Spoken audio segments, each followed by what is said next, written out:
মুসলমান লম্বা ঘটনা হযরতে মুসা আলাইহিস সালাতু ওয়াস সালাম রে আমার আল্লাহ কয় ও মুসা ইযহাবিরা ফিরাউন ইন্নাহু তাগা ও মুসা যাও ফিরাউনের কাছে কলেমার দাওয়াত লইয়া যাও তুমি যাইয়া এক আল্লাহর দাওয়াত দাও মুসা যায় ফিরাউনের কাছে যাইয়া কয় ফিরাউন রে কওলা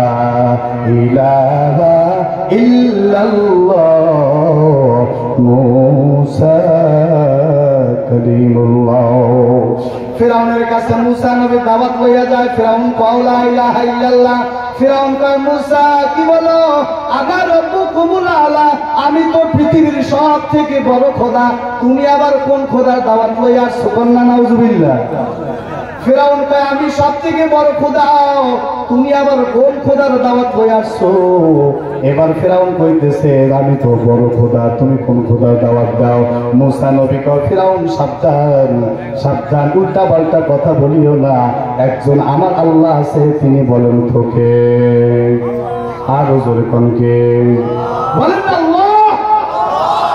মুসলমান হিন্দুরা খ্রিস্টানরা বৌদ্ধরা নাসারা কেউ আমার আল্লাহরে আল্লাহ কয় না ঠিক কিনা কন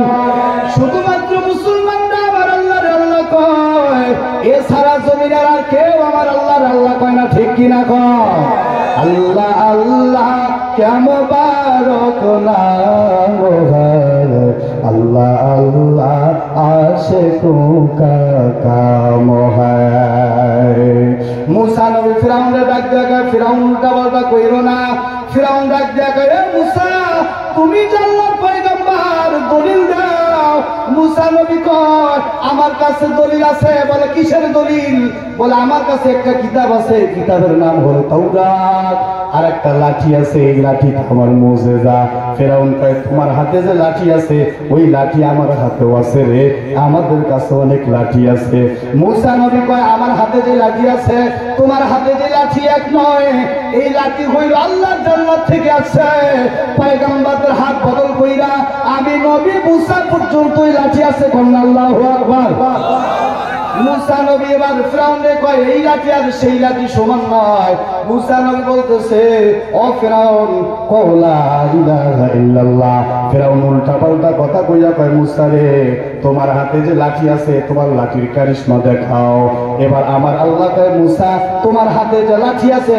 ময়দানের মধ্যে মারো আমার নবী মুসা যখন লাঠিটা ময়দানের মধ্যে মারছে তাফসীরের কিতাবে লেখছে ওই লাঠিটা এত বড় সাপ হইছে ওই সাপের দুই ঠোঁটের মাঝখানে 40 গজ লম্বা ছিল দুই ঠোঁটের মাঝখানে আল্লাহু আকবার ওই ছোট্ট লাঠিটা বিশাল বড় সাপ হইছে তাফসীরের মধ্যে আছে ওই সাপের দুই ঠোঁটের মাঝখানে 40 গজ লম্বা ছিল কয় গজ আর জোরে কোন 40 গজ লম্বা ছিল ফিরাউন দেখা মন্ত্রী পরিষদ সব থেকে তাশকিল আছে ভয় থরথর করে কাঁপতেছে এমনকি মুসা নবী নিজেও ভয় পাইছে সর্বনাশ এত বড় সাপ তো আমি দেখি নাই মুসা নবী নিজেও ভয় পেয়ে গেছে স্বভাবগত ভয় মানুষের আছে না নাই বলেন তো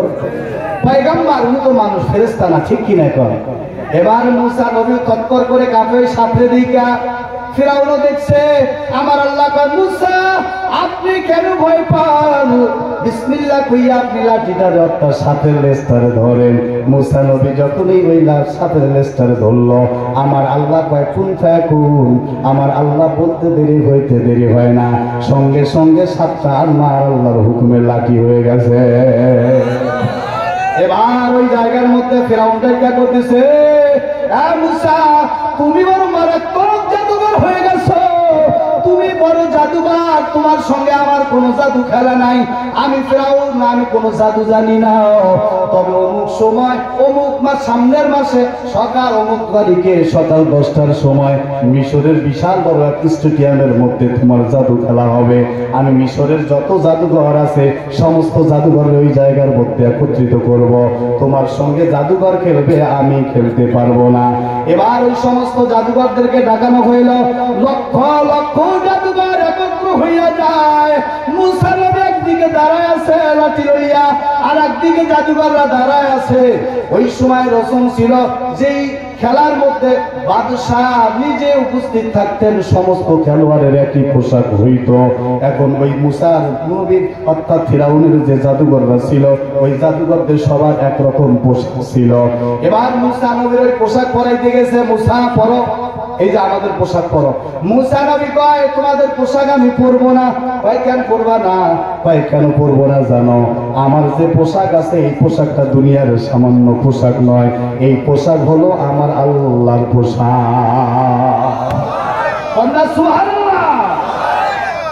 মুসা নবী কয় এটা জান্নাতি পোশাক, এটা ফেরেশতাদের পোশাক, এই পোশাক পাল্টাবো না। ফিরআউন নাইকা কয় মুসা রে, যদি তুই এই পোশাক না পরো খেলা হবে না। মুসা নবী কয় খেলতে চাইলে আমার পোশাক পইরা মাঠে আসো, নাছাড়া আমি খেলবো না। এবার মুসা নবীর কথা শুই না সবাই বিপদে পইরা গেছে। ফিরআউন মন্ত্রী পরিষদ বৈশা সিদ্ধান্ত নিল, মুসার যে পাগড়ি আছে, জুব্বা আছে, ওই পাগড়ি জুব্বা সবাইকে পরায়া দাও। করলাম মারহাবা। এবার ওই রাজুবাবদের সকলকে মুসা নবীর পাগড়ি জুব্বা পরায়া দেওয়া হইল। সমস্ত মাঠের রঙিন রঙিন সুন্নতের রং মুসা নবীর সঙ্গে সবার চেহারা গুলা মিলা গেছে। বাস আমার আল্লাহ আশা আজিম থেকে দেখতেছে, আর আমার আল্লাহ দেখতেছে, আসতেছে মুসা তোমার রঙে রঙিন হয়েছে, আমি আল্লাহ সমস্ত জাদুঘরে হেদায়েতের মালা গলায় পরায় দিলাম। সমস্ত জাদুঘররা হেদায়েত প্রাপ্ত হইয়া গেল। মুসা নবী কুরবানে যাইয়া আল্লাহ আল্লাহ গো, বুঝলাম না কি জন্য পাঠাইলেন আমারে ফিরআউনের কাছে, কিন্তু জাদুঘররা হেদায়েত পাইল, এর হিকমত কি আল্লাহ জানলাম না। আমার আল্লাহ বলে মুসা তুমি আমার বন্ধু হও, তোমার যে সুরাত আছে, সিরাত আছে, অর্থাৎ তোমার যে জুব্বা আছে, পাগড়ি আছে, ওই জুব্বা পাগড়ি যখন জাদুঘররা পড়ছে, তোমার রঙে রঙিন হওয়ার কারণে আমি আল্লাহ রহমতের দোষ মারছে, আমি আল্লাহ সহ্য করতে পারি না, আমি আল্লাহ সকলকে হেদায়েতের মালা গলায় পরায় দিছি। আল্লাহ দয়া আছে না নাই? আর জোরে করে আছে না নাই? আর জোরে করে আছে